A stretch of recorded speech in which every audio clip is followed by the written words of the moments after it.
Diascofoot, miroir du football de la diaspora congolaise.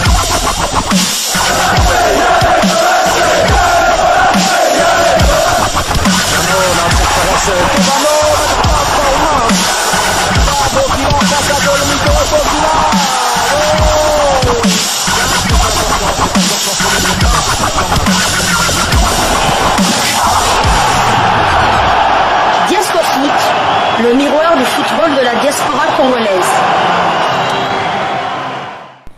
Vous êtes sur Diascofoot, le miroir du football de la diaspora congolaise. Diascofoot vous dit bonjour, tout le plaisir est pour nous de vous retrouver, mais surtout de savoir que vous êtes nombreux en train de suivre votre chaîne YouTube dédiée uniquement aux footballeurs de la diaspora congolaise. Certains médias ont annoncé des grands changements au sein du staff technique de l'équipe nationale. Et c'est vrai que le secrétaire général adjoint de la Fédération congolaise de football association, lors de ses passages dans quelques médias, faisait allusion justement à des réajustements autour d'Hector Raoul Cooper pour que le technicien argentin puisse mieux travailler. Alors bien sûr, on a annoncé surtout dans la journée d'hier qu'on aurait changé un des adjoints d'Hector Raoul Cooper, le Congolais Daouda Alou Pembe, qui aurait été remplacé par l'ancien adjoint de Jean-Florent Ibenge Ikwangé, Mwini Zaïra. Et c'est ce qu'a annoncé notamment le journaliste sportif Eddie Kankou sur sa page Facebook officielle, où il a dit ceci: après la reconduction d'Hector Raoul Cooper à la tête de la sélection nationale congolaise, l'heure est maintenant au bouleversement au sein du staff technique.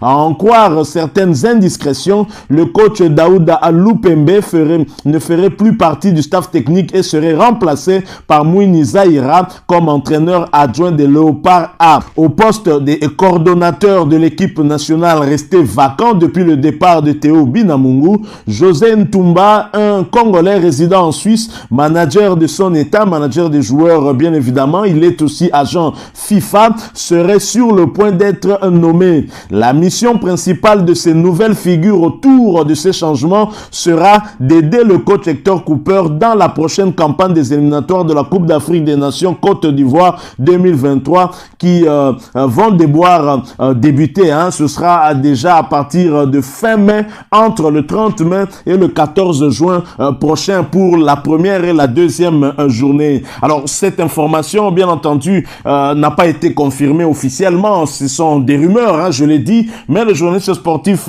a eu à publier cela aussi. Il est quand même un tout petit peu prudent selon certaines indiscrétions, a-t-il dit, mais certaines autres sources aussi ont démenti cette information qu'il n'y aurait pas de changement dans le sens de remplacer Daouda Alou Pembe par Mwini Zaïra. Alors moi, j'aimerais quand même donner un avis aussi par rapport à cette rumeur, parce que seule la Fédération congolaise de football association peut confirmer s'il y a des changements ou pas. On en saura un peu plus très certainement dans les heures ou les jours à venir. Mais pour moi, qu'est-ce qui pourrait militer au choix de Mwini Zaïra? Est-ce que lorsqu'il a eu à travailler aux côtés de Jean-Florent Ibenge Ikwangé, a-t-il donné satisfaction? Pour ma part, en tout cas, cet entraîneur ne m'a jamais inspiré confiance. Je ne crois pas qu'il soit d'un niveau suffisamment bon pour justement se retrouver dans le staff technique de la République démocratique du Congo. D'ailleurs, si Daouda Alou Pembe avait été choisi, c'était dû à ses performances dans les différents clubs où il est passé, notamment du côté de Bazano et même du côté de Maniema, même s'il a été révoqué.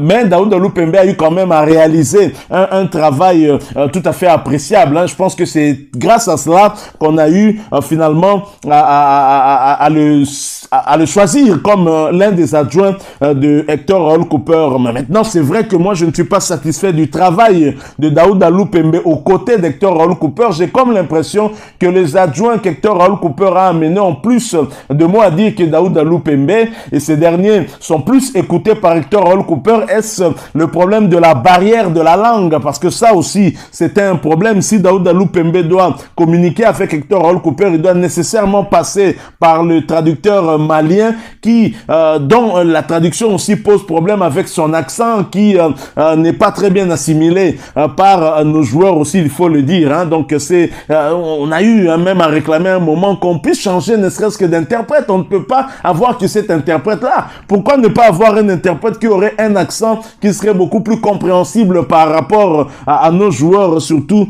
les joueurs locaux, par exemple, ceux qui n'ont pas vécu en Europe, et même ceux qui ont vécu en Europe, cet accent-là, c'est vraiment compliqué. Alors peut-être que le problème de la communication a défavorisé Daouda, mais je ne pense pas. Je crois que Daouda devrait monter un peu plus de courage, essayer aussi de s'imposer et de faire ce que il doit faire, justement, la mission pour laquelle la Fédération congolaise de football l'avait placé aux côtés d'Hector Raoul Cooper, parce qu'il a quand même l'expertise, surtout l'expertise locale. C'est bien pour ça qu'on l'a choisi. Il devrait apporter justement ses connaissances de notre football sur place, connaissances qui manquent à Hector Raoul Cooper, qui vient d'arriver et qui plus est ne réside pas ici, pour lui permettre d'avoir une idée très claire sur la mentalité qu'on a ici et sur certains joueurs. Quant à Mouini Zaïra, partout où il est passé en club, il a échoué. Au Daring Club Motema Pembe et même en Tanzanie, il a échoué finalement, on l'a chassé. On ne sait même pas ce qu'il est devenu, mais une rumeur parle de lui. On sait qu'à l'époque où Constant Omar était là, on sait qu'il y avait des affinités entre lui et Constant Omar. Certains disent même qu'il serait un parent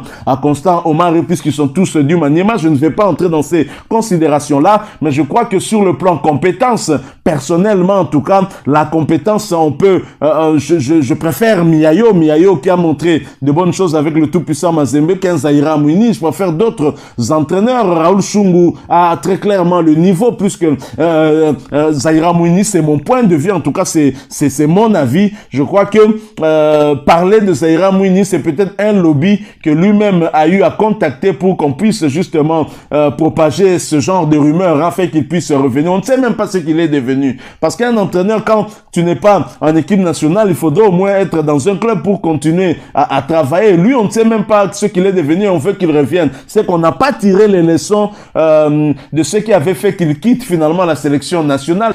Mouini Zaïra a échoué même lorsqu'on lui avait donné l'équipe du Chan. Il a échoué à nous qualifier pour le championnat d'Afrique. Ce n'est pas un bon entraîneur, si vous voulez vraiment mon avis. Alors terminons ces quelques informations. On ne parle pas seulement de Léopard A, mais nous allons revenir aussi sur cet accident qu'a connu Jean-Florent Ibenge Ikwangé. Une bonne nouvelle en tout cas. Il a connu un accident la nuit de lundi. Jean-Florent Ibenge se porte de mieux en mieux. Les Congolais peuvent enfin pousser un cri de soulagement. Le coach Android va bien. Le coach Android va très bien même. Et ce n'est pas à nos sources qui peuvent dire le contraire. Florent Ibenge va bien. Le coach de la Renaissance sportive de Berkane va quitter l'hôpital ce mercredi et va porter une minerve pendant 10 jours. Bientôt, il va revenir sur le terrain, peut-on lire des sources crédibles. Opposé au tout-puissant Mazembe dans pratiquement 12 jours avec son club, la Renaissance sportive de Berkane,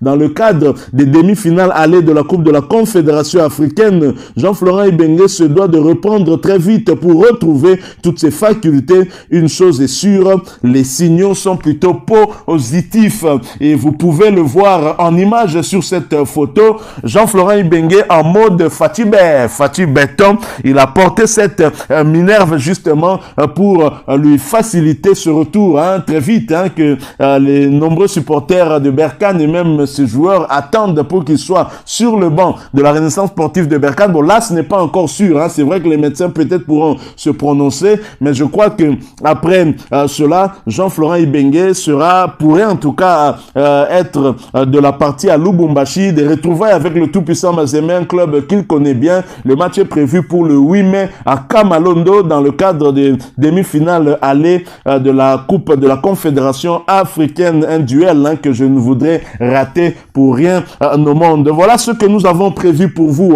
aujourd'hui. Si vous avez aimé ce sujet, laissez-nous un maximum de j'aime, mais partagez aussi avec nous votre opinion en nous la laissant à travers un commentaire. Si vous êtes nouveau ou ancien et que vous ne vous êtes pas encore abonné sur cette chaîne Diasco Foot, parce que nous sommes le miroir du football de la diaspora congolaise, eh bien n'hésitez pas, abonnez-vous et n'oubliez pas d'activer la petite cloche de notification. Pour cela, cliquez tout simplement sur celle que vous verrez apparaître dès que vous serez abonné. Encore une fois, merci à vous, avec espoir de vous retrouver bientôt dans un autre sujet d'actualité. En attendant, portez-vous bien et Diasco Foot vous dit au revoir.